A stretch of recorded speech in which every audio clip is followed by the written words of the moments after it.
কিশোরগঞ্জবাসী কেমন আছেন আপনারা? যারা বলে আল্লাহু আকবার স্লোগান বিতর্কিত স্লোগান, আমরা বলবো তার জন্ম বিতর্কিত। আসতে বলবেন না, ঠিক কিনা? আমরা আল্লাহর নামে স্লোগান দেব, আল্লাহর পথে থাকবো, প্রয়োজনে ফাঁসির রশি বরণ করব, পিছপা হওয়া যাবে না, ঠিক কিনা? হ্যাঁ, সবাই হাতগুলো মুঠ করেন বুক বরাবর। করছেন? এবার আমি তাকবীর দেব, আল্লাহু আকবার বলবেন আর হাত উপরে মারবেন। এই বরাবর দিয়েন না, সামনে যে আছে অবস্থা খারাপ হয়ে যাবে কিন্তু। হ্যাঁ, নারায়ে তাকবীর। সাউন্ড কিন্তু মন মতো পাচ্ছি না, এই যে অনেকেই জিমাচ্ছেন। যদি ঘুম ধরে বাবা দয়া করে উঠে চলে যান, কারণ ঘুমন্ত মানুষকে নিয়ে কিন্তু ওয়াজ করা যাবে না, ঠিক কিনা? নারায়ে তাকবীর। আল কোরআনের আলো, আল হাদিসের আলো, কোরআন হাদিস যেখানে, আলেম উলামা যেখানে, ডিপজল পরিমুনি যেখানে, নারায়ে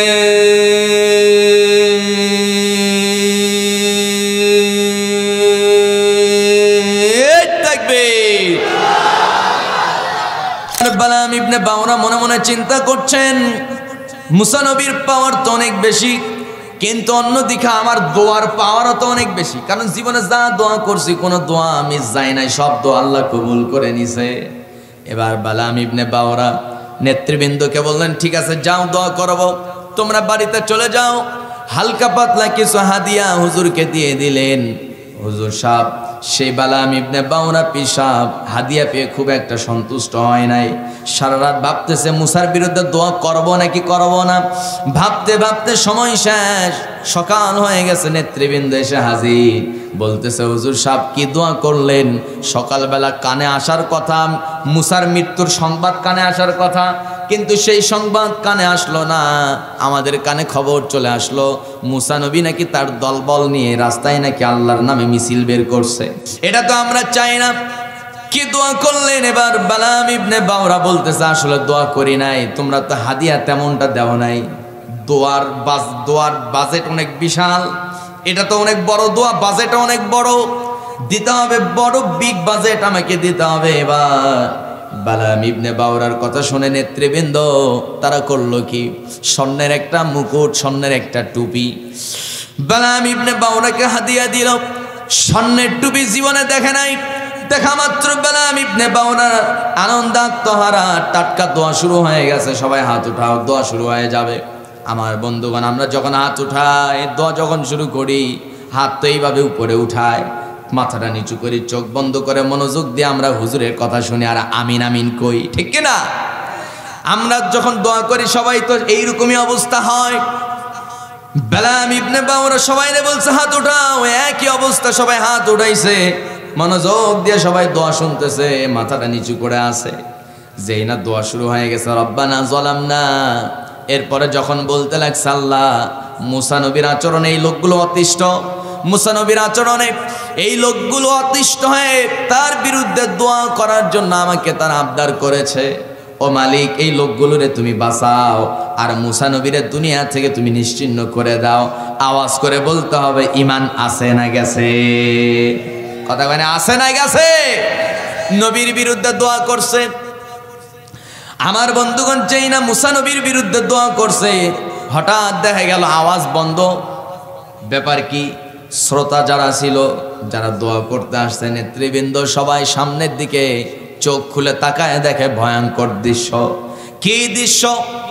বালাম ইবনে বাওরা তার জবান বন্ধ হয়ে গেছে, কথা বের হয় না।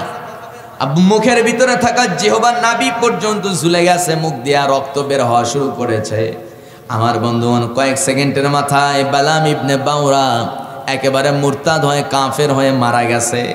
শেষ পর্যন্ত আল্লাহ তাআলা জানায় দিলেন, সব সময় যেমন তেমন উল্টা পাল্টা দোয়া করবা, ঈমান কিন্তু থাকবে না, ঠিক কি না? তুমি মেসওয়াক করা ফজিলত তো জানো, খাবার শেষে মিষ্টি মুখের হাদিসটাও মানো, শুধু হক কথাটা উচ্চ স্বরে বলতে পারো। পারো না, অন্যায় দেখে বারুদ হয়ে জ্বলতে পারো না। কেমন মুসলমান তুমি একটু ভাবো না, কেমন তোমার ঈমান একটু বলো না।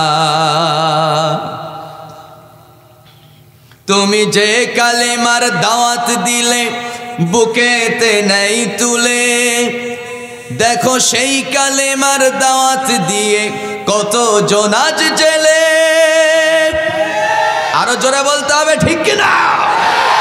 তুমি যে কোরআনের ওয়াজ করলে হাদিয়া তোহফা মেলে, দেখো সেই কোরআনের তাফসির করে আল্লামা সাইদিও মরে। তুমি দুনিয়ার মোহে জীবনের মায়া ছাড়তে পারো না, প্রভুর রাহে প্রাণ বিলিয়ে দিতে জানো না। কেমন মুসলমান তুমি একটু ভাবো না, কেমন তোমার ঈমান একটু বলো না। যারা দিবস জামি যাইল রে যায় আল কোরআনের পথে, তাদেরকেও জঙ্গি বলো বাতিলের সুর ধরে। তুমি ফতোয়া দিয়ে উম্মার মাঝে বিভক্তি শুধু বাড়াও, নিজেকেই বলো হক বাকিরা ফুল, এই নীতিটাই ছড়াও। তুমি ভাঙনের খেলা খেলতে জানো, গড়তে জানো না, খোদার রজ্জু আঁকড়ে ধরে থাকতে জানো না। সবাই কেমন মুসলমান তুমি একটু ভাবো না, কেমন তোমার ঈমান একটু বলো না। তুমি মেসওয়াক করা ফজিলত তো জানো, খাবার শেষে মিষ্টি মুখের হাদিসটাও মানো। শুধু হক কথাটা উচ্চ স্বরে বলতে পারো না, অন্যায় দেখে বারুদ হয়ে জ্বলতে পারো না। কেমন মুসলমান তুমি একটু ভাবো না, কেমন তোমার ঈমান একটু বলো না। পড়েন মারহাবা। প্রাকৃতিক সৌন্দর্যের অপরূপ নীলাভূমি অষ্টগ্রাম উপজেলার আব্দুল্লাপুর হাওড় এলাকা কলিমপুর তরুণ যুব সংঘ কর্তৃক আয়োজিত তৃতীয় বার্ষিক তাফসীরুল কোরআন মাহফিল। আসসালামু আলাইকুম ওয়া রাহমাতুল্লাহি ওয়া বারাকাতুহু। কিশোরগঞ্জবাসী কেমন আছেন আপনারা? যে মহান রব সারাদিনের সকল ব্যস্ততা থেকে মুক্ত করে কোরআনের টানে, কোরআনের প্রেমে মাতোয়ারা হয়ে সকল কাজের ইতি টেনে, যে মালিক এই জান্নাতের বাগানে আমাকে আপনাকে কবুল করলেন, এই বাগানের এক একটা ফুল হওয়ার তৌফিক যিনি আমাকে আপনাকে দান করলেন, শুকর আদায় করছি মুহাব্বাতান, জড়ালো কণ্ঠে বলে উঠছি আলহামদুলিল্লাহ। সবাই আওয়াজ করে বলি রব্বানা লাকাল হামদ হামদান কাসীরান তাইয়িবান মুবারাকান ফিহি। আমরা আল্লাহ তাআলার শুকর আদায় করে নিলাম। দরুদ ও সালাম বর্ষিত হোক মানবতার মহান মুক্তির দূত আকায়ে নামদার তাজদারে মদিনা, আমার আপনার প্রিয় রসুল আহমদ মুস্তফা মুহাম্মদ মুস্তফা। একটু চিৎকার মেরে একটু মোহব্বতের সাথে জবান খুলে সবাই বলছি সাল্লাল্লাহু আলাইহি ওয়াসাল্লাম। সম্মানিত ভাইয়েরা, বাজে এখন 11:10। 40 মিনিট ওয়াজ করব, 10 মিনিট হয়তো দোয়া করব, 12টার মধ্যে শেষ হবে। শেষ পর্যন্ত আমাকে কি সময় দেবেন আপনারা? কেউ কি আমাকে রেখে যাবেন না তো? সবাই শেষ পর্যন্ত থাকবেন? থাকবেন কারা কারা? দুই হাত উঁচু করে দেখায় দেন। আচ্ছা আচ্ছা, হাত নামা। কি কোনো অসুবিধা নাকি বাবা? আচ্ছা, কি সময়টা মানে কম হয়ে গেল নাকি? হ্যাঁ, সময় কম হয়েছে? আচ্ছা, দেখি এই সময়টায় আপনারা থাকতে পারেন কিনা। যদি থাকেন আরো চলবে। অসুবিধা আছে? লঞ্চের সময় কয়টা? ফুল একটা? তাহলে একটা পর্যন্তই কি চলবে? চলো ইনশাআল্লাহ। সম্মানিত ভাইয়েরা, আমি আপনাদেরকে আলোচনা শোনাবো ততক্ষণ যতক্ষণ আপনারা জাগ্রত থাকবেন। কারণ ঘুমন্ত মানুষকে নিয়ে ওয়াজ অন্তত আমি করতে পারি না। আর কোরআন এসেছে ঘুমন্ত মানুষের জন্য নয়, মুর্দা মানুষের জন্য নয়। কোরআন এসেছে জিন্দা মানুষের জন্য। কথাটা কার? সবাই তো কয় না। কথাটা কার? মহান রব্বুল আলামিন নিজেই বলেন, হে নবী, কোরআন আপনি কাদেরকে শোনাবেন? মুর্দা মানুষকে শোনাবেন নাকি ঘুমন্ত মানুষকে, নাকি জিন্দা মানুষকে শোনেন?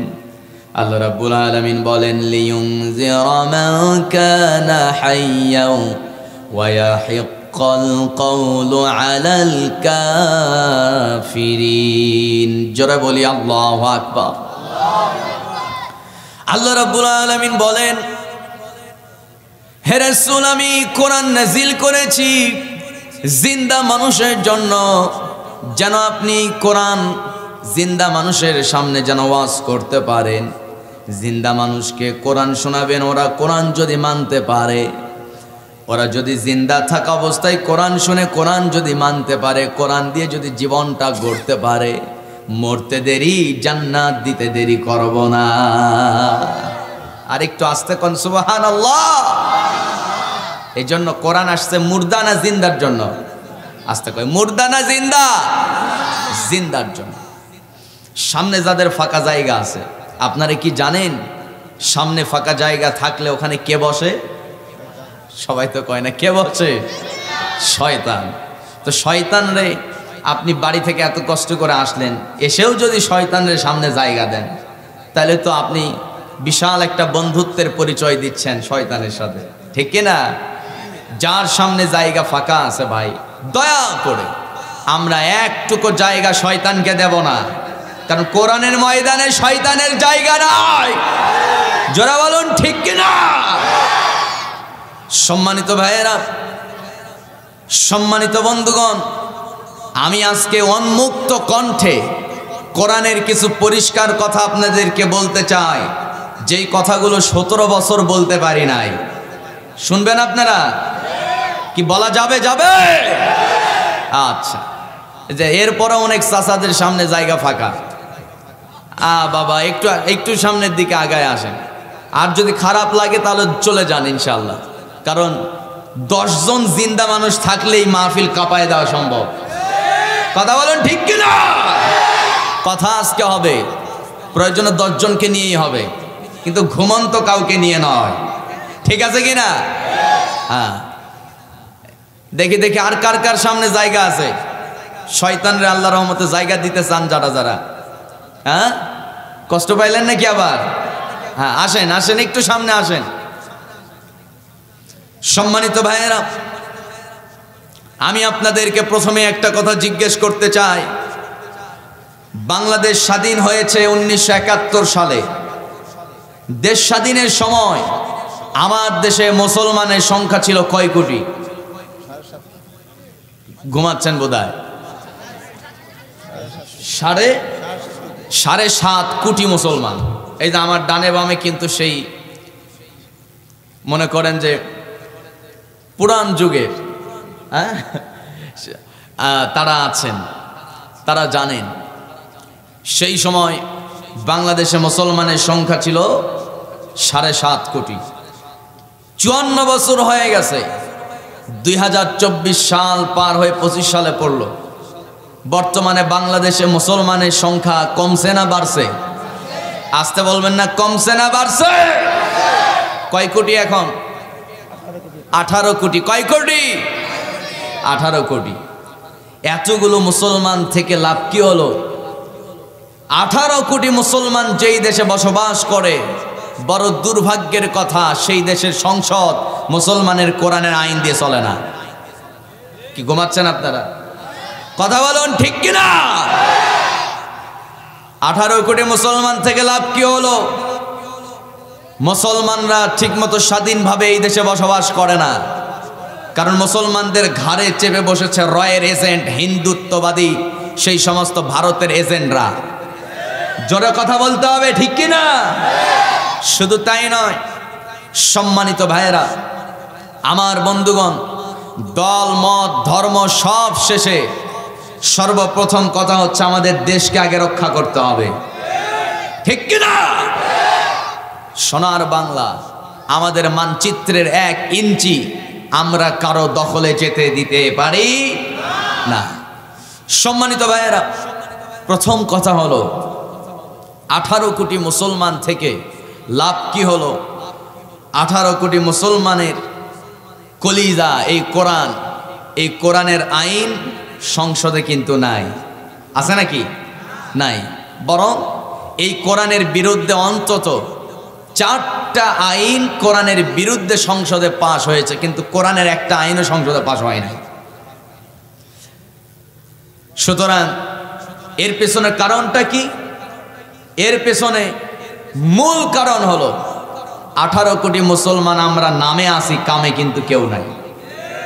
যদি কাজে থাকতাম 18 কোটি মুসলমান দরকার নাই।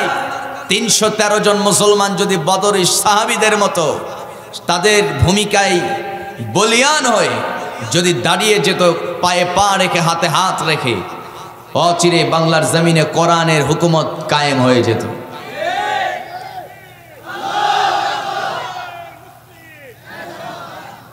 সম্মানিত ভাইয়েরা, আমার বন্ধুগণ, মূল বিষয় হলো আমাদের দেশ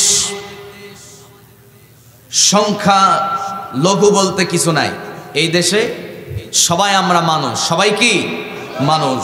আমরা পরস্পরে সবাই ভ্রাতৃত্বের বন্ধনে আবদ্ধ আছি। আজকের আলোচনার মূল সাবজেক্ট হলো আমরা দাবি করি আমরা মুসলমান, কিন্তু আমাদের ঈমান আছে নাকি ঈমান অনেক আগেই শেষ হয়ে গেছে, এই বিষয়ে পরিষ্কার কিছু কথা কোরআনের আলোকে বলতে চাই। শুনবেন তো ইনশাআল্লাহ? আর একটু জোরে বলি ইনশাআল্লাহ। সম্মানিত ভাইয়েরা, আমরা বর্তমানে যদি খেয়াল করি, দেখা যাবে আমাদের দেশে মসজিদের সংখ্যা হলো 7 লক্ষ। কয় লক্ষ? 7 লক্ষ। 7 লক্ষ মসজিদ। প্রত্যেক মসজিদের ইমাম আছে না নাই? আছে। তাহলে এই দেশে শান্তি প্রতিষ্ঠার জন্য অন্তত যারা কোরআন জানে, আলেম ওলামা, তারা যদি স্বার্থলোভী না হয়ে অন্তত আলেমরা যদি এক হতে পারত, আলেমরা যদি এক হয়ে যেত, তাহলে 18 কোটি মুসলমান দরকার নাই, 7 লক্ষ আলেমরাই বাংলাদেশে একটা শান্তি কায়েম করে ফেলতে পারত। কিন্তু আলেমদের মধ্যে কি একতা আছে? সবচেয়ে বেশি আলেমদের ভিতরে দলাদলি, হিংসা আছে না নাই? আছে। আলেমরা এক নয়। বরং আপনাদের এলাকায় এরকম সিস্টেম আছে কিনা আমি জানি না, একটু বলি। আগের যুগে দেখতাম, অন্তত 15 বছর আগে, একটু খেয়াল করেন, যারা বয়স্ক যারা আছেন আপনারা আরো ভালো বুঝবেন, 7 গ্রাম, 5 গ্রাম, 6 গ্রাম, 15 গ্রাম, 10 গ্রাম মিলে একটা ঈদগাহ মাঠ থাকতো। কি কথা কি ঠিক আছে? আগে আমরা দেখতাম যে 5 গ্রামের মানুষ একটা মসজিদে, কি বলে, একটা ঈদগাহে ঈদের নামাজ পড়তো। আবার প্রত্যেক গ্রামে ওয়াক্তিয়া মসজিদ থাকতো, কিন্তু জুমার মসজিদ একটা থাকতো। ঠিক থাকতো কিনা বলেন? সবাই কাঁধে কাঁধ মিলিয়ে সবাই দেখা হতো, অনেক মজা হতো। কিন্তু ফতুয়াবাজি করতে করতে করতে করতে প্রত্যেক গ্রামে গ্রামে একটা মসজিদ নয়, এখন এক একটা গ্রামে 2-3টা করে মসজিদ হয়েছে। কেন হয়েছে? কেউ হাত বাঁধে বুকে, কেউ বাঁধে নাভিতে, কেউ নামাজের পর দোয়া করবে, কেউ করবে না, কেউ মিলাদ কিয়াম করবে, কেউ করবে না। এই সমস্ত ছোটখাটো বিষয় নিয়ে ফিতনা, আমাদের দেশে আছে না নাই? আসতে কবেন না, আছে না নাই? ছোটখাটো বিষয় যেগুলো ধরাই যায় না, এই সামান্যতম বিষয়গুলোকে কেন্দ্র করে গ্রামের মধ্যে একটা ফতুয়াবাজি চালায় দিয়া মানুষদের মধ্যে একতা নষ্ট করে মসজিদ ভেঙ্গে আলাদা করে ফেলে। এইরকম ফতুয়াবাজি কিছু মুফতি সাহেব আছে না নাই বলেন? দেশে পর্দার বিরুদ্ধে ষড়যন্ত্র হয়, কোরআনের বিরুদ্ধে ষড়যন্ত্র হয়, তাফসির মাহফিলের বিরুদ্ধে ষড়যন্ত্র হয়, কোরআনওয়ালাদেরকে ফাঁসি দেওয়া হয়। ওই সব ব্যাপারে হুজুর মুফতি সাহেব ফতুয়া দেয় না, উনি আসে শুধু হাত বাঁধতে হবে কপালে নাকি নাভির নিচে, এই নিয়ে ফতুয়া নিয়ে ব্যস্ত, ঠিক কিনা? আমাদের মধ্যে অনৈক্য ঢুকে গেছে বেশি, এই জন্য আমরা পরাধীন, স্বাধীন এখনো হতে পারি নাই। কিসের 24শে জুলাই? এখন আমরা স্বাধীন না। আমার বন্ধুগণ, এক নাম্বার কথা হলো, আপনি একটু ইতিহাসের দিকে তাকান। ইতিহাসে এমন রেকর্ড আছে, ইমান ভঙ্গ হয়ে গেছে 10টা কারণ নয়, 20টা কারণ নয়, একটা কারণে। এরকম রেকর্ড আছে না নাই? আসতে কবে না, আছে না নাই? আমাদের দেশে কি কাদিয়ানি আছে নাকি? কাদিয়ানি কাদিয়ানি কাদিয়ানি আছে? কাদিয়ানি মুসলমান না কাফের? সবাই তো কয় কাদিয়ানি মুসলমান না কাফের? কাফের। কেন কাফের? কি জন্য কাফের? সমস্যা হলো এক জায়গায়। সমস্যা কয় জায়গায় বলেন? এক জায়গায়। কোন জায়গায় শোনেন? আল্লাহ রাব্বুল আলামিন বলেন, যারা পারেন আমার সঙ্গে ঠোঁট মিলিয়ে মিলিয়ে পড়ুন, মা কানা মুহাম্মাদুন আবা আহাদিম মির রিজালিকুম ওয়ালাকির রাসূলুল্লাহি ওয়া খাতামান নাবিয়্যিন। জোরে বলি আল্লাহু আকবার। মহান রব্বুল আলামিন বলেন, মুহাম্মদ সাল্লাল্লাহু আলাইহি ওয়াসাল্লাম তিনি আল্লাহর রাসূল এবং তিনি হচ্ছেন খাতামান নাবিয়্যিন, তিনি শেষ নবী।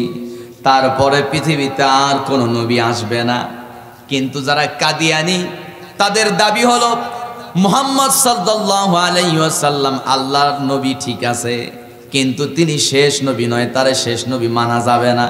তাহলে শেষ নবীকে?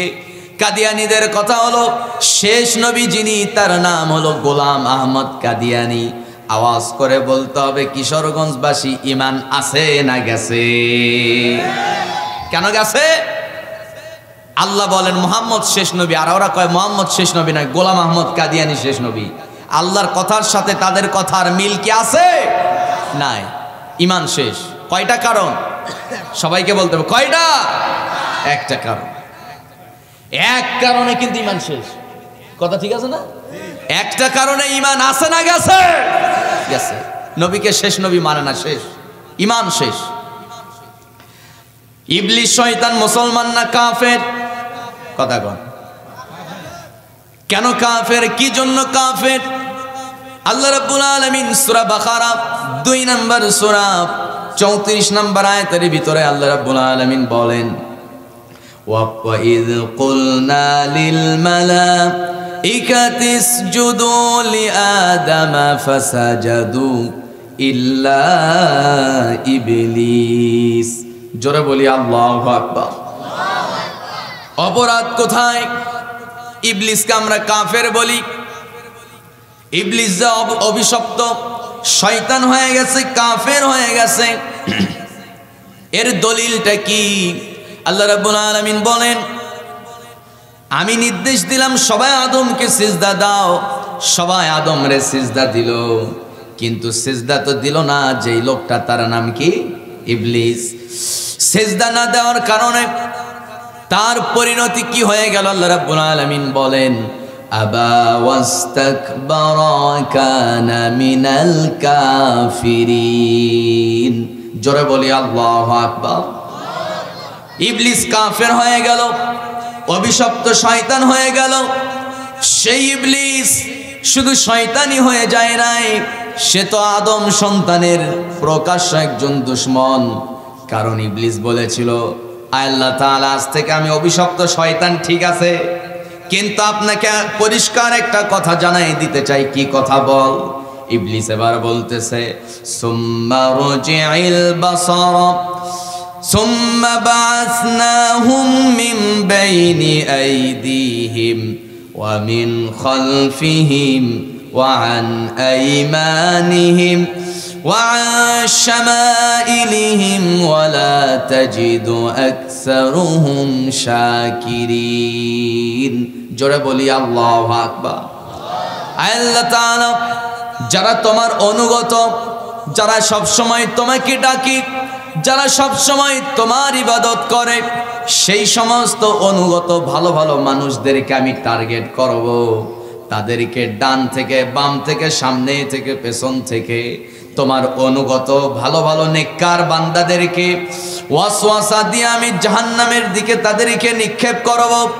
এবার আল্লাহ রাব্বুল আলামিন ইবলিসের কথার উপরে তিনিও এবার চ্যালেঞ্জ ছুড়ে দিয়ে বলছেন, ইবলিস শুনে রাখ, তুই শুধু শুধু আমার বান্দাদের বিরুদ্ধে ষড়যন্ত্র করবি, আর আমি আল্লাহ, আমি কি চুপ থাকবো নাকি? শুনে রাখ, কুল ইয়া ইবাদিয়াল্লাযীনা আসরাফু আলা আনফুসিহিম লা তাকনাতু মির রাহমাতিল্লাহ ইন্নাল্লাহা ইয়াগফিরুয যুনুবা জামিআন ইন্নাহু হুয়াল গফুরুর রহিম। জোরে বলি আল্লাহু আকবার।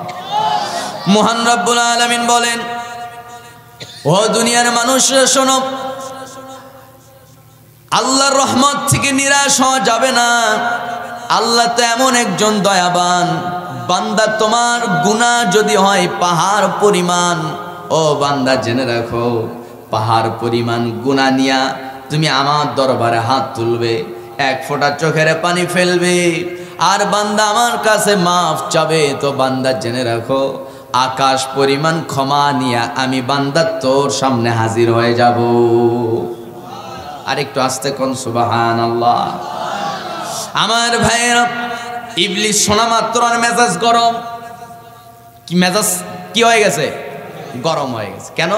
কারণ ইবলিস চিন্তা করতেছে, আমি 10 বছর 20 বছর এই আরে ধোকা দেব, কষ্ট করে আমি ওরে আমার পথে চালাবো, আর সে কিনা শেষ মুহূর্তে আল্লাহর কাছে মাফ চেয়ে সব ক্ষমা করে দিবে আল্লাহ। এটা হলো নাকি? ইবলিসের মাথা গরম। আসলে আল্লাহর দয়া বান্দার গুনাহের চাইতে আল্লাহর দয়া কম না বেশি? সবাইকে বলতে হবে, কম না বেশি? অনেক বেশি। আমার বন্ধুগণ, শয়তান প্রথমত কাকে ধোঁকা দিল? শয়তানের ধোঁকায় প্রথমে কে পড়ে গেল? আল্লাহ রাব্বুল আলামিন বলেন, ও দুনিয়ার মানুষরা শুনে রাখো, আদমকে যখন আমি সৃষ্টি করলাম, আদমকে সৃষ্টি করার পর আমি দেখতে পেলাম আদমের মনটা খারাপ। কারণ হলো পয়গম্বর আদম আলাইহিস সালাতু ওয়াস সালাম, তাকে সৃষ্টি করার পর আল্লাহ রাব্বুল আলামিন তাকে যখন ছেড়ে দিয়েছেন, পয়গম্বর আদম আলাইহিস সালাতু ওয়াস সালাম তিনি সৃষ্টি হওয়ার পর থেকেই তিনি ছিলেন যুবক মানুষ। কি মানুষ ছিলেন? যুবক মানুষ। একজন যুবকের জন্য তার একটা সহধর্মিনী দরকার, আছে না নাই? কম কথা কয় না, আছে না নাই? কি যুবকদের সাউন্ড এবার কমে গেল, হারবাল খাওয়াতে হবে বোধহয়। হ্যাঁ, রাগ করলেন নাকি আবার? সম্মানিত ভাইয়েরা, একজন যুবক মানুষের জন্য তার একটা সঙ্গিনী দরকার, আছে না নাই? আমি শুনলাম এই এলাকায় অধিকাংশ মানে 20-22 এইরকম বয়সে নাকি বিয়ে করছে আর কি, অধিকাংশ। তাই নাকি? হ্যাঁ হ্যাঁ, এটা খুব ভালো। অনেকেই বিয়ে করে 42 বছর 40 বছর বয়সে, এরকম আছে না নাই? 40 বছর বয়সে বিয়ে করে। আমার মসজিদেরই, আমি যেখানে জুমা পড়াই, আমার মসজিদেরই একজন ভাই আছে, তো মাশাল্লাহ খুব মানে হ্যান্ডসাম। তো আসলে ব্যাপারটা হলো কি, ওনার চুল কিছু এই চিপের মধ্যে কিছু চুল পেকে গেছে। তো আমি মাঝে মধ্যে জুমার দিন তার সঙ্গে দেখা হয়, উনি আমার ভালো মন্দ জিজ্ঞেস করে, সালাম মুসাফা, একটা আন্তরিকতা আছে। সে আন্তরিকতার খাতিরে একদিন জিজ্ঞেস করলাম, ভাই আপনার ফ্যামিলির সবাই ভালো আছে? হ্যাঁ হুজুর ভালো আছে। ছেলে মেয়ে সবাই ভালো আছে? হুজুর এটা একটা কথাও কইলেন? আমার ছেলে মেয়ে হবে, আমি তো এখন বিয়েই করি না। কন কি ভাই, আপনার তো বয়স তো কম হওয়ার কথা নয়, আপনি বিয়ে করেন নাই। তো উনি বলতেছে হুজুর এটা কি কন, আসলে আমার তো বয়সই হয় না, এখনো চাকরি করি নাই। তো ভাই বয়স কত? হুজুর কেবল 39 বছর। কত বছর? 39 বছর হয়েছে, ওনার এখনো বয়স হয় নাই বিয়ে করার। এই সমস্ত কথা যারা বলে বুঝতে হবে এর ভিতরে শয়তানি ঢুকে গেছে। কথা কয় না ঠিক কিনা? যারা 20-22 বছরে বিয়ে করবে তার ইমানটা পরিপূর্ণ হয়ে যাবে। চাকরির নেশায় থাকতে গিয়া দেখবেন যে আপনার মাথা মোটামুটি একটা স্টেডিয়াম হয়ে গেছে, চুল খুঁজে পাবেন না। আবার অভিভাবক, মেয়ের অভিভাবক যারা আছে এরাও কম না, মানে চাকরিওয়ালা জামাই ছাড়া কিছু বুঝে না, আছে না নাই কর। কিন্তু ভাগ্যক্রমে দেখে জামাই সাহেব বিশাল চাকরি করে, মাথায় তো বড় একটা টুপি পরছে। টুপি যতক্ষণ সম্মান ততক্ষণ, বুঝেন নাই? যেই না টুপি খুলছে বাসর রাতে, মাইয়া মানুষ বয়স 17-18, যেই না দেখছে যে বিশাল স্টেডিয়াম, দেখেই তাজ্জব যে হায় হায় এটা হইল কি আছে না নাই কন। আবার মাঝে মধ্যে পত্রিকায় আমরা দেখতে পাই মুরব্বী চাচা বয়স 60 বছর বিয়ে করছে, মেয়ে যারা বিয়ে করছে মাইয়া দেখা গেছে যে 18 বছর 17 বছর বয়স। যুবকরা এদিকে স্টক করে মারা যাচ্ছে পত্রিকায় খবর দেখে। কথা কন ঠিক কিনা? সম্মানিত ভাইয়েরা, উপযুক্ত বয়সে বিয়ে করবেন, ইমান ঠিক থাকবে। রাসূল বলেছেন কেউ যদি 5 ওয়াক্ত নামাজ পড়ে, তাহাজ্জুদ পড়ে, রোজা রাখে, দান সাদাকা করে, খানায়ে কাবা তাওয়াফ করে, সব ইবাদতে যদি সে 100% যদি পরিপূর্ণ ইবাদত করে, তার ইমানটা 100% হবে না, তার ইমানটা থাকবে 30%। বাকি 70% ইমানটা পূর্ণতা পেয়ে যাবে তখন যখন নাকি সে বিয়ে করে নিবে। সুবহানাল্লাহ কইলেন না? আর একটু জোরে গান সুবহানাল্লাহ। আপনার ইমান পূর্ণতা পাবে তখন যখন আপনি বিয়ে করবেন। আদম আলাইহিস সালাম যুবক মানুষ, এখনো তো দুনিয়াতে দ্বিতীয় কোন আদম সন্তান আসে নাই, বুঝেন নাই? যুবক মানুষের একটা টান আছে না নাই বলেন? কথা কয় না, আছে না নাই? হযরত আদম মনের মধ্যে খুব একটা তৃপ্তি পাচ্ছেন না, মনের মধ্যে অশান্তি কাজ করতেছে। এমন সময় পয়গম্বর আদম আলাইহিস সালাতু ওয়াস সালাম যখন কোনো তৃপ্তি পাচ্ছেন না, মনের মধ্যে কেন জানি ছটফট শুরু হয়ে গেছে। আল্লাহ তাআলা বুঝতে পারলেন, তার চোখে ঘুম ঢেলে দিলেন। আদম আলাইহিস সালাম ঘুমে আচ্ছন্ন থাকলেন। ওই ঘুমে আচ্ছন্ন থাকা অবস্থায় পয়গম্বর আদম আলাইহিস সালাতু ওয়াস সালামের বাম পাজরে একটা হাড় আল্লাহ তাআলা উঠায় নিলেন। ওই বাম পাজরে হাড় থেকে প্রথম নারী আম্মা জান হাওয়াকে সৃষ্টি যিনি করছে, আওয়াজ করে কোন তিনি কে? আরো জোরে বলতে হবে তিনি কে? আমার ভাইয়েরা, এবার প্রশ্ন হলো নারী জাতির সৃষ্টি হয়েছে সোজা হারে না বাঁকা হারে? কথা বলে না, আরো জোরে, সোজা না বাঁকা? এলাকার নারী সোজা না বাঁকা? বেশি জোরে কয়েন না, আবার ভাত পাবেন না কিন্তু সকালে।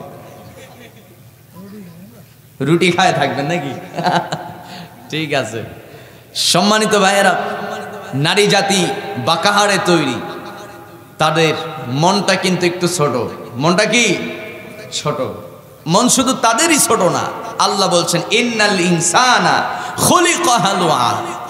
ইনসান পুরুষ হোক নারী হোক সবার মন আমি ছোট করে বানাইছি, কিন্তু নারীদের মনটা একটু বেশি ছোট। বলেছেন মুহাম্মদ সাল্লাল্লাহু। কেন ছোট সেটাও বলবো। আমার ভাইয়েরা, আমার বন্ধুগণ, বাঁকা হাড়ে তৈরি নারীকে আপনি সোজা বানাতে যাবেন, একটু চাপ দেবেন তো ভেঙ্গে যাবে। কথা কয় না, ঠিক আছে কিনা? একটু চাপ দেবেন ভেঙ্গে যাবে, আবার বেশি ছাড় দেবেন তো ঘর জামাই বানায় ছাড়বে, ঠিক কিনা? বেশি চাপও দেওয়া যাবে না, আবার এগুলা দিয়েন না, এগুলা সরান। বেশি চাপও দেওয়া যাবে না, বেশি ছেড়েও দেওয়া যাবে না। কি করতে হবে সেই ফর্মুলাও আছে না নাই? মধ্যম পন্থা অবলম্বন করতে হবে। একটা নারীকে খুশি করার জন্য আপনি সব কিছু করতে পারেন, সমস্যা নাই, কিন্তু বাপ মাকে কষ্ট দেওয়া যাবে না, ঠিক কিনা? অনেকে আছে বউরে খুশি করতে গিয়া বাপ মারে বৃদ্ধাশ্রমে ফেলে আসে, আছে না নাই? এর পেছনে মূল কারণ হলো তার ভিতরে কোরআনের শিক্ষা নাই। ওই বাপ মা যদি তাই সুবহানাল্লাহ কয় না, স্ত্রীর রাগ ভাঙানোর জন্য ছোট্ট করে একটু মিথ্যা কথা বললেও অসুবিধা নাই। বলেছেন মুহাম্মদ সাল্লাল্লাহু, 3 জায়গায় মিথ্যা বলা যায়। কয় জায়গায়? সবাই তো কয় না, কয় জায়গায়? 3 জায়গায়। সম্মানিত ভাই, তার মধ্যে 3 নাম্বার জায়গাটা হলো স্ত্রীর কাছে একটু হালকা করে মিছা কথা করবেন।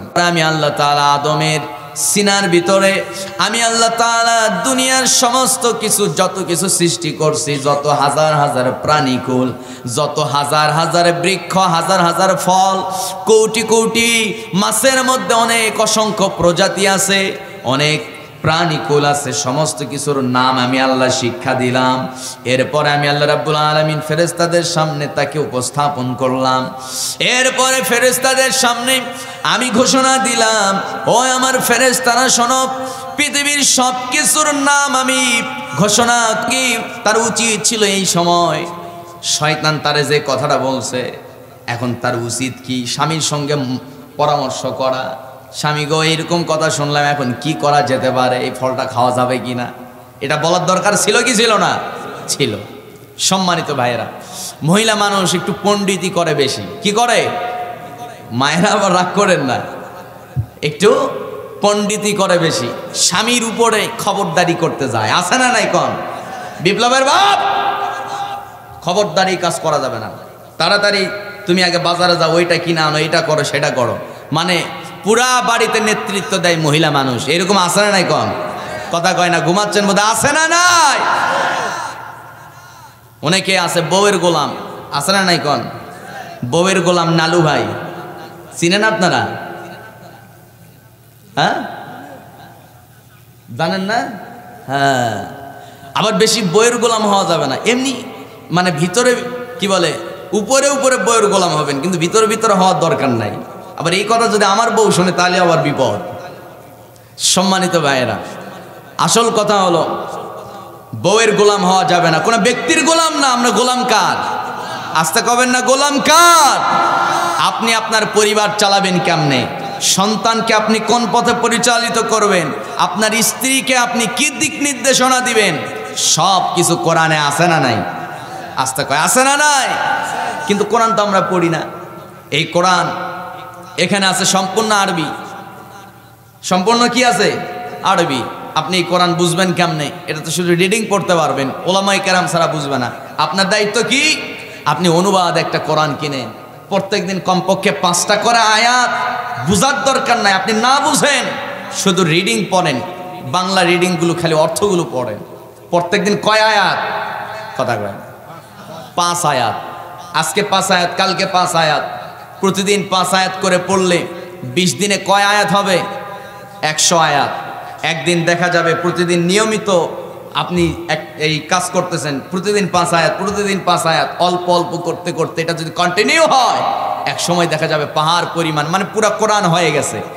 একবার যদি কোনো বান্দা কোরআনটা যদি শুধু অর্থ শুধু শুরু থেকে শেষ পর্যন্ত শুধু অনুবাদ পড়তে পারে, কোনো হুজুরের কাছে ফতোয়া জিজ্ঞেস করা লাগবে না, কোরআন তাকে সব কিছু দিক নির্দেশনা দিয়ে দিবে। আল্লাহু আকবার। তালাকের বিধান কি কোরআনে আছে না নাই? সন্তানকে আপনি সম্পদ কিভাবে বন্টন করবেন, সুন্দর মীমাংসা আল্লাহ তাআলা কোরআনে করে দিয়েছেন। পরিবার সুন্দর করে চালাবেন কেমনে, সেই পরামর্শ কোরআনে আছে না নাই? আপনি কোরআনটা নিয়মিত পড়েন, নিয়মিত অনুবাদ পড়েন, অনেক কিছু জেনে যাবেন। আমার বন্ধুগণ, কেউ যদি মনোযোগ দিয়ে লাগাতার যদি 21 দিন নিয়মিত যদি কোরআন পড়তে পারে, কোরআনের মজা তার কলিজার ভিতরে প্রবেশ করবে, কোরআনের মজা তার কলিজা স্পর্শ করবে। এই মজা যদি কলিজার ভিতরে একবার লেগে যায়, মৃত্যুর আগ পর্যন্ত কোরআন পড়ার নিশা আপনি ছাড়তে পারবেন না। সুবহানাল্লাহ কইতে ইচ্ছা করে না? আর একটু জোরে কোন সুবহানাল্লাহ। আপনি না বুঝে শুধু যদি কোরআন পড়েন সওয়াব পাবেন, না বুঝে আপনি কোরআন পড়েন সওয়াব পাবেন, কিন্তু বুঝে যদি কোরআন পড়েন আর এটা যদি কন্টিনিউ 21 দিন করতে পারেন, কোরআনের নিশা ঢুকে যাবে। কোরআনের একটা নিশা আছে না নাই? আছে। আবার আপনি যদি না বুঝে পড়েন, এই নিশা আপনার ভিতরে ঢুকবে না, কিন্তু সওয়াব পাবেন। কিন্তু নিশা ঢুকবে না। ঢুকবে কেমন? আপনি তো বুঝতেছেন না কিছু। কোরআন আপনাকে কি বলতেছে বোঝা যায়? বোঝা যায় না। অনুবাদ পড়তে হবে, ন্যূনতম অনুবাদ পড়ার দরকার আছে না নাই? আচ্ছা আমার ভাইয়েরা, হাওয়া আলাইহিস সালাতু ওয়াস সালাম মহিলা মানুষ, মনে মনে চিন্তা করলেন সর্বনাশ, এই বিপদ থেকে তো আমাদের বাঁচা দরকার, কারণ শয়তান যে বিপদে পড়ছে ওই বিপদে আমি পড়তে চাই না। করলেন কি, তড়িঘড়ি একটা ফল ছিঁড়লেন, খেয়ে ফেললেন। আর একটা ফল ছিঁড়লেন স্বামীর জন্য, এবার নিয়ে যাচ্ছে। কারণ মহিলা মানুষ স্বামীকে প্রচণ্ড মহাব্বত করে। আপনি যারা যারা এখানে আছেন, যারা নতুন নতুন বিয়ে করছিলেন, ওই সময় দেখেন, একটু খেয়াল করেন, যারা নতুন বিয়ে করছেন, বউ সারাদিন অপেক্ষায় থাকে, হয়তো দুপুরবেলা আপনাকে পায় না, এই জন্য একা একা খেয়ে ফেলে। রাতের বেলা অপেক্ষায় থাকে, রাত 12টা বাজুক, স্বামী আমার বাড়িতে আসবে, দুজন মিলে এক প্লেটে খাবো। আছে না নাই? কথা কয় না? আছে না নাই? স্বামীর প্রতি প্রচন্ড মোহাব্বত। পাশের ভাবি একটু গোস্ত দিয়ে গেছে, এক টুকরো খাই নাই, স্বামীর জন্য রেখে দিছে। স্বামী আসবে, দুজন মিলে খাবো। স্বামীর প্রতি মোহাব্বতওয়ালা এরকম মেয়ে মানুষ এ এলাকায় আছে না নাই? আওয়াজই দেয় না। আছে আছে। আমার ভাইয়েরা, আমার বন্ধুগণ, মহিলা মানুষের হৃদয়টা খুব নরম, মনটা খুব নরম, তাদের দিলটা প্রচন্ড নরম। আপনি হালকা করে একটু চাপা মারবেন, দেখবেন যে একেবারে লেগে গেছে। মানে মেয়ে মানুষ পটানো অনেক সহজ, ঠিক কিনা? কথা কয় না? মেয়ে মানুষ হালকা আপনি বানায় সানায় বললেই দেখবেন যে অনেক পোলা বানা আছে না, বাপের কিন্তু 10 শতক জায়গা নাই। ও যে জুতা পরছে 5,000 টাকার জুতা, পাঞ্জাবি পরছে আড়ংয়ের একেবারে ব্র্যান্ডের পাঞ্জাবি, যেটা 10,000 টাকা। এরপরে চুল কাটছে একেবারে মামুন, প্রিন্স মামুনের স্টাইলে। আর পাশের এলাকায়, ওর পাশের এলাকায় একটা বন্ধু আছে, ওই বন্ধুর বাড়ির থেকে মোটরসাইকেল ধার করে আনছে, R15। বুঝতেছেন কথা? এবার বন্ধু বলতেছে, বন্ধু তোর ফোনটা দে। কেন? গার্লফ্রেন্ডের সঙ্গে দেখা করতে যাব। এবার গার্লফ্রেন্ডের সঙ্গে দেখা করতে গেছে, পাশের বাড়ির বন্ধুর, পাশের গ্রামের বন্ধুর মোটরসাইকেল, তার আইফোন। এরপরে ওই যে বাপের সঙ্গে ঝগড়া করে একটা পাঞ্জাবি কিনছে, এরপরে ওই যে জুতা। এরপরে সে গেছে কোটিপতি মাইয়ার লোকে প্রেম করতে। আছে না নাই? যা চাটিমার। আমার বাপের একটা হেলিকপ্টার ছিল, হুট করে পাখা খুলে গেছে, ওদিন থেকে হেলিকপ্টারটা চলে না। আছে না? কামার তোমার বাবার জমা জমি কেমন? সেই কথা বলতেছো? কত 100 বিঘা জমি, আমি সব দেখতেই যাই না, আইলি চিনি না। আর চিনবেই কি? অর্থ বাপের 10 শতক জায়গা। কথা কয় না? কথা বলেন ঠিক কিনা? চাপার জোরে মাইয়া চিন্তা করতেছে, যা কপালে একটা জুট সেরে, আমার বাপের নয় 10 কোটি সম্পদ হবে, এর তো দেখতেছি 1000 কোটি সম্পদ। শেষমেশ দেখা যায়, হঠাৎ করে এক সময় বাজারে দেখা, বাজারে দেখতেছে যে ভাঙ্গা একটা সাইকেল নিয়ে মিস্টার বড়লোক সাহেবজাদা উনি যাইতেছে। কি ব্যাপার? তুমি ব্রেকআপ জায়গায়? আছে না নাই? জোরে বলতে হবে, আছে না নাই? চাপাবাজি করে মোটামুটি সম্পর্ক খুব ঘনিষ্ঠ হয়ে গেছিল, কিন্তু যেই ধরা খাইছে সব শেষ। সম্মানিত ভাইরা, মূল কথা হলো, এরকম চাপাবাজি করে অনেকে হারাম রিলেশন করে। আছে না নাই? আসতে কবেন না? আছে না নাই? আছেন কারা কারা? 2 হাত উঁচু করে দেখায় দেন আল্লাহকে। মনোযোগ কি আছে না গেছে? চাচা হাত দয়া করে নামান, চাচা দয়া করে হাতটা নামান। মান সম্মান কিন্তু শেষ হয়ে গেল। সম্মানিত ভাইয়েরা, আমার বন্ধুগণ, সে আদম আলাইহিস সালাতু ওয়াস সালাম জান্নাতের ভিতরে, এবার তার জন্য বিবি হাওয়া আরেকটা ফল নিয়ে যাচ্ছে পেছন থেকে। এবার ইবলিস ডেকে কয়, বিবি হাওয়া দাঁড়াও দাঁড়াও, সমস্যা আছে। কি সমস্যা? আমি তো খাইছি, আমার স্বামীরে তো বাঁচাতে হবে, কারণ সে যদি না খায় হুট করে কোন দিন কি ভুল করবে, তোমার মতো যদি জান্নাত থেকে বের হয়ে যায় বিপদ, আমার স্বামীরে বাঁচাতে হবে। ফল নিয়ে গেছে, এবার জান্নাতে কি বলে স্বামীর কাছে যাবে। এবার ইবলিস বলে, শোনো, তোমার স্বামী কিন্তু খুব বিচক্ষণওয়ালা, সহজে তোমার কথা শুনবে না, কারণ আল্লাহ নিষেধ করছে ওই কথায় ও গো মেরে থাকবে। দয়া করে তুমি তাজা ফল দিও না, ওইটা চিপায়া রস বানাও, এরপরে তোমার স্বামীর ওই রসটা একটা পেয়ালার মধ্যে করে দাও, ও খেয়ে ফেলবে। তাই করা হলো। ওই ফলটা চিপায়া রস বানালেন, সেই রসটা পেয়ালার মধ্যে করে আদম আলাইহিস সালাতু ওয়াস সালামকে দেওয়া হলো। আল্লাহ রাব্বুল আলামিন বলেন ফাআযাল্লাহুমাশ শাইতান আনহা ফাআখরাজাহুমা মিম্মা কানা ফীহি ওয়া কুলনা হাবিতু বা'দুকুম লিবা'দিন আদু ওয়া লাকুম ফিল আরদি মুস্তাকাররুন ওয়া মাতাউন ইলা হিন। জোরে বলি আল্লাহু আকবার। শয়তানের ষড়যন্ত্র একেবারে সফল হয়ে গেল। শয়তান ষড়যন্ত্র করে কি হইছে? সফল হয়ে গেছে। শয়তানের জালে পয়গম্বর আদম হাওয়া দুজনে আটকা পড়ে গেলেন। যেই না আদম আলাইহিস সালাম না বুঝে বিবি হাওয়ার কাছে পাওয়া ওই পেয়ালা থেকে যখন ফলের রসটা খেয়ে ফেলছে, আল্লাহর হুকুম অমান্য হয়ে গেছে।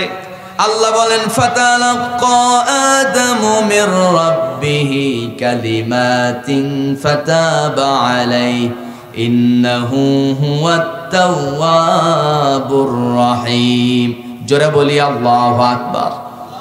আমার ভাইয়েরা, আমার বন্ধুগণ, পয়গম্বর আদম আলাইহিস সালাতু ওয়াস সালাম এই ফল যখন খেয়ে ফেললেন, আদম যখন সেই ফলটা খেয়ে ফেলছে, সঙ্গে সঙ্গে তাদের পরনের জান্নাতি পোশাকটা খুলে গেল। যেই না জান্নাতি পোশাক খুলে গেল, আল্লাহ এবার নির্দেশ দিচ্ছেন আদম হাওয়া জান্নাত থেকে বের হয়ে যাও। তোমরা আমার হুকুম অমান্য করেছো, তোমরা জালেমদের অন্তর্ভুক্ত হয়ে গেছো, এই জান্নাতে আর থাকা যাবে না, জান্নাত থেকে বের হয়ে যাও। আমার বন্ধুগণ, আদম হাওয়াকে জান্নাত থেকে বের করা হলো। আওয়াজ করে বলতে হবে কিশোরগঞ্জবাসী, অপরাধ মূলত কয়টা? সবাই কয় না? কয়টা? একটা অপরাধ। কাদিয়ানি কাফের অপরাধ কয়টা? শয়তান কাফের অপরাধ কয়টা? আদম হাওয়া জান্নাতে থাকতে পারলেন না, ভুল করছে কয়টা? একটা। এবার যে আয়াতে কারিমা তেলাওয়াত করেছি, সেই আয়াতের ভিতরে আল্লাহ রাব্বুল আলামিন বিখ্যাত একজন বুজুর্গ আল্লাহওয়ালা একজন ওলির কথা আল্লাহ তুলে ধরেছেন। এই কথা বলেই আজকে আমি দোয়া করে দেব।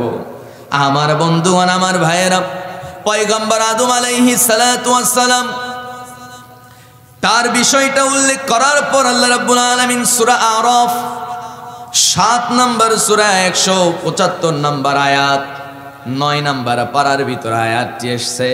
আল্লাহ রাব্বুল আলামিন দারুণ সুন্দর করে দুনিয়াবাসীকে জানাচ্ছেন। আল্লাহ বলেন ওয়াতলু আলাইহিম নাবাআল্লাযী আতাইনাহু আয়াতিনা ফানসালাখা মিনহা فأتبعه الشيطان فكان من الغاوين। জোরে বলি আল্লাহু আকবার। আমার বন্ধুগণ, আল্লাহ রাব্বুল আলামিন রাসূলকে উদ্দেশ্য করে বলেন, হে নবী, আমি আপনাকে বনি ইসরাইল যুগের বিখ্যাত একজন আল্লাহওয়ালা, বিখ্যাত একজন বড় পীর, একজন বুজুর্গের কথা আমি আপনাকে জানাই দিতে চাই। নাবা আল্লাযী আতাইনাহু আয়াতিনা, আমি আল্লাহ প্রদত্ত আয়াত, আল্লাহর পক্ষ থেকে নাজিলকৃত আয়াতের জ্ঞান আমি তার সিনার ভিতরে দিয়েছিলাম। সে ছিল মুসা নবীর পরে সবচাইতে বড় জ্ঞানী। মুসা নবী তৎকালীন আল্লাহর পয়গম্বর, তারপরে যিনি সবচেয়ে বড় জ্ঞানী, সবচেয়ে বড় যিনি আলেম, সবচেয়ে বড় যিনি পীর সাহেব, তার নাম হচ্ছেন বালআম ইবনে বাউরা। ওই বিখ্যাত বুজুর্গ বালআম ইবনে বাউরা এত বড় জ্ঞানী একজন আলেম, কিন্তু সেই বুজুর্গ তার আরো একটা পরিচয় আছে, সেটা হলো তিনি ছিলেন মুস্তাজাবুদ দাওয়া। ওলামায়ে কেরাম অনেকে হয়তো আছেন, আপনারা জানেন মুস্তাজাবুদ দাওয়া তাকেই বলা হয় যার দোয়া আল্লাহ কখনো ফেরায় দেয় না। যিনি মুস্তাজাবুদ দাওয়া হবেন, তিনি আল্লাহর কাছে যা দোয়া করবে তাই যিনি কবুল করে, তিনি কে? সবাই কোন আওয়াজ কইরা, তিনি কে? আল্লাহ তাআলা তার দোয়া সব কবুল করে নেন। 100 বছরে পৃথিবীতে একটা করে মুস্তাজাবুদ দাওয়া আসে। কয়টা করে? একটা করে মুস্তাজাবুদ দাওয়া আসে।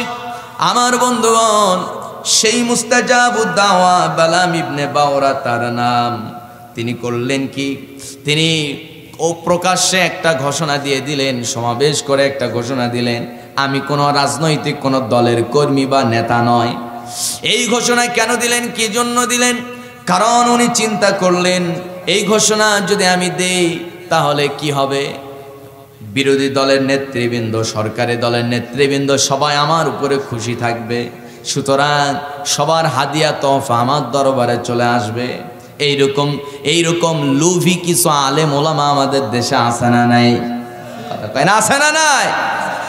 আমার বন্ধুগণ, যারা শুধু দরবার নিয়ে পড়ে আছে, কেউ মাদ্রাসা নিয়ে পড়ে আছে, কিন্তু দেশ যে চালাতে হবে আল্লাহর আইন দিয়া, সমাজ থেকে চুরি বাটপারি চাঁদাবাজি যে বন্ধ করতে হবে, এই ব্যাপারে হুজুরের কোনো টেনশন নাই। হুজুরে মাদ্রাসায় যদি আসে, ওই চাঁদাবাজির টাকা চাঁদাবাজি কইরা, বড় সমাজের নেতা চাঁদাবাজি টেন্ডারবাজি কইরা, জনগণের জমি দখল কইরা অবৈধভাবে মানুষের সম্পদ জবরদখল করে, সেই টাকা থেকে মসজিদ মাদ্রাসায় দান করে, হুজুর তার জন্য প্রাণ খুলে চোখের পানি ছেড়ে দোয়া করে, আসে না নাই? কিন্তু এগুলো যে বন্ধ করতে হবে এই ব্যাপারে ভূমিকা নাই। আমার বন্ধুগণ, আমার ভাইয়েরা, সেই বিখ্যাত বুজুর্গ বালাম ইবনে বাউরা, তারও একই অবস্থা। আল্লাহ তাআলা কোরআন জুড়ে শুরু থেকে নিয়ে শেষ পর্যন্ত কোন আল্লাহর ওলি, কোন বুজুর্গ, কোন পীর সাহেবের ইতিহাস আল্লাহ তাআলা কোরআনে উল্লেখ করেন নাই, শুধুমাত্র একজনের কথাই উল্লেখ করেছেন। 175 নম্বর আয়াত।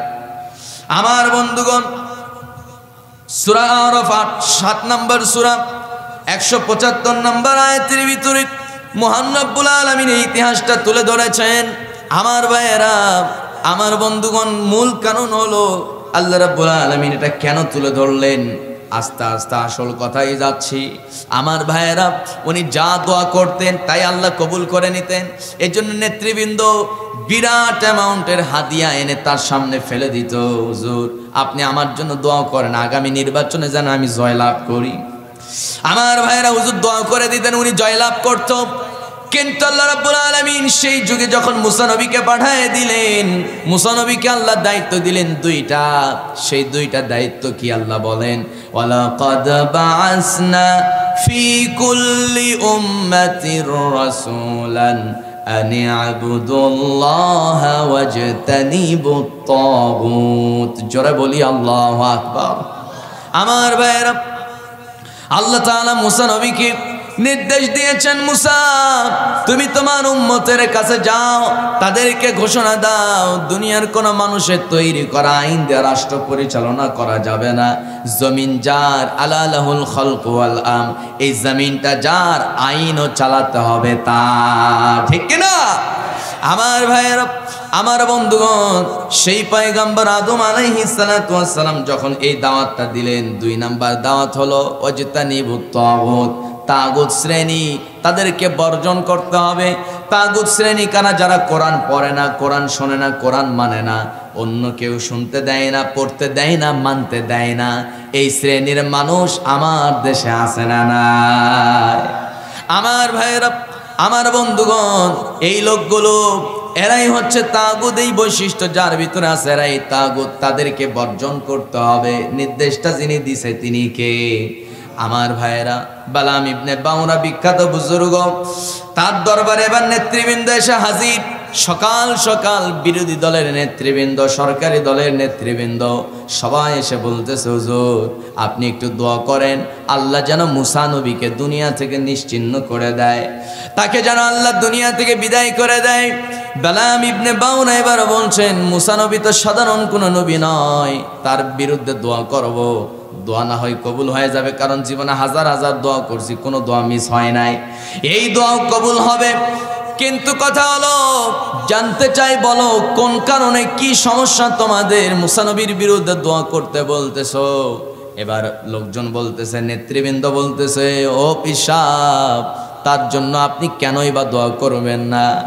সে তো তার খোদার দিকে মানুষদেরকে ডাকে, সে তার খোদার আইন দেয়া রাষ্ট্র পরিচালনা করতে চায়, মানুষদেরকে তার খোদার দিকে ডাকবে, অসুবিধা নাই। কিন্তু কথা হলো, তার আল্লাহর আইন দিয়ে কেন রাষ্ট্র চালাতে হবে? আমরা তো গবেষণা করে শান্তিপূর্ণ আইন সংসদে চালু করে সমাজে শান্তি প্রতিষ্ঠার জন্য রাষ্ট্র সুন্দরভাবে চালাচ্ছি, সমস্যা নাই। কিন্তু মুসার আল্লাহর আইন দিয়ে কেন রাষ্ট্র চালাতে হবে? এই সব ভেজাল আমরা সমাজে চাই না। আপনি দোয়া করুন যেন আল্লাহ মুসা নবীকে ধ্বংস করে দেয়। কি রকম তাদের দাম্ভিকতা। মুসা ওই পয়গম্বর মুসা নবীর বিরুদ্ধে যখন এইরকম নালিশ করছে, বালাম ইবনে বাওরা বিখ্যাত বুজুর্গ তিনি এবার মনে মনে চিন্তা করছেন, সর্বনাশ, মুসা নবীর বিরুদ্ধে দোয়া করব। মুসা তো যেমন তেমন নবী নয়। যেই মুসা নবী এত পাওয়ার, আপনি একটু চিন্তা করে দেখেন, এক থাপ্পড় দিয়া আজরাইল আলাইহিস সালামের একটা চোখ কানা করে দিছে। সুবহানাল্লাহ কয় না? আর একটু জোরে কর না সুবহানাল্লাহ। এখন অনেকেই চিন্তা করবেন আজরাইল তো দেখা যায় না। না না ভাই, ওই যে যেদিন থাপ্পড় খাইছে তারপর থেকে আর আজরাইলরে দেখা যায় না। আগের যুগে আজরাইল জান কবজ করতো কেমনে, কোরআনে এসছে। আল্লাহ রাব্বুল আলামিন দুনিয়ার তাম মানুষকে জানিয়েছেন, আগের যুগে আজরাইল মানুষের মতো স্রোত ধারণ করে যেই লোকটার জান কবজ হবে তার জান কবজ করার জন্য আশপাশে ঘোরাফেরা করত। আল্লাহু আকবার। আমার ভাইয়েরা, সে যে ঘোরাফেরা করত এটা শুধু ওই লোকই বুঝতে পারতো। অনেকটা টাইম তাকে দেওয়া হতো, সে বুঝতে পারতোই তা আজরাইল ঘুরতেছে, আজকে আমার জান নির্ঘাত নিয়ে ফেলবে। আমার বন্ধুগণ, আমার ভাইয়েরা, কিন্তু কথা হলো আজরাইলকে দেখা মাত্র সে যে তওবা করবে, তার জীবনের গুনাহ আল্লাহর কাছে মাফ চেয়ে নেবে, এই সুযোগটা তাদের ওই সমস্ত বান্দাদেরকে দেওয়া হতো না। ওই যুগে মানুষকে কিন্তু তওবার সেই সুযোগটা দেওয়া হতো। আজরাইল চোখের সামনে আসছে মানে তওবার রাস্তা বন্ধ। তওবার রাস্তা কি বন্ধ? আমার ভাইয়েরা, এখনো ঠিক একই নিয়ম। আমার বন্ধুগণ, সেই আজরাইল যখন মানুষের স্রোত ধরে সামনে আসছে, থাপ্পড় লাগায় দিছে। যখন বলছে যে মুসা তোমার সময় সে জান কবজ করবো, খেপে গিয়া জোরে থাপ্পড় মারছে। চোখ একেবারে, ওই চোখ দিয়ে আজরাইল আর দেখতে পায় না। সম্মানিত ভাইয়েরা, জিবরাইল কি বলে, মুসা আলাইহিস সালাম তিনি এমন পাওয়ারফুল নবী, যখনই ইচ্ছে হতো ডাইরেক্ট আল্লাহর সঙ্গে কথা বলতেন। সুবহানাল্লাহ কবেন না? এইরকম অন্য কোন নবীকে আল্লাহ এরকম পাওয়ার দেন নাই, কিন্তু আমার নবী মুহাম্মদ সাল্লাল্লাহু আলাইহি সাল্লাম, তার জন্য তো আবার এক্সেপশনাল পাওয়ার। সুবহানাল্লাহ কবেন না? আমার ভাইয়েরা, এবার বালাম ইবনে বাওরা মনে মনে চিন্তা করছেন, মুসা নবীর পাওয়ার তো অনেক বেশি, কিন্তু অন্যদিকে আমার দোয়ার পাওয়ারও তো অনেক বেশি। কারণ জীবনে যা দোয়া করছি কোনো দোয়া মিস যায় নাই, সব দোয়া আল্লাহ কবুল করে নিছে। এবার বালাম ইবনে বাওরা নেতৃবৃন্দকে বললেন, ঠিক আছে যাও দোয়া করবো, তোমরা বাড়িতে চলে যাও। হালকা পাতলা কিছু হাদিয়া হুজুরকে দিয়ে দিলেন। হুজুর সাহেব, সেই বালাম ইবনে বাওরা পিসাব হাদিয়া পেয়ে খুব একটা সন্তুষ্ট হয় নাই।